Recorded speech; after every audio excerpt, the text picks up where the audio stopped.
You ask Tiger to solve. This deals with linear equations with one unknown. The final result is x equals 14. Let's solve it step by step. Group all x terms on the left side of the equation. Subtract 6x from both sides. Group like terms. Simplify the arithmetic. Group like terms. Simplify the arithmetic. Group all constants on the right side of the equation. Add 121 to both sides. Simplify the arithmetic.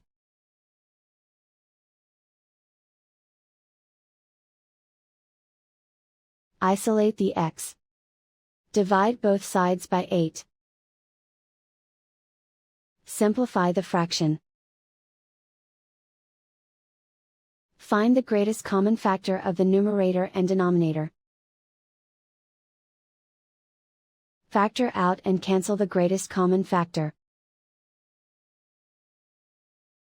And so the final result is x equals 14.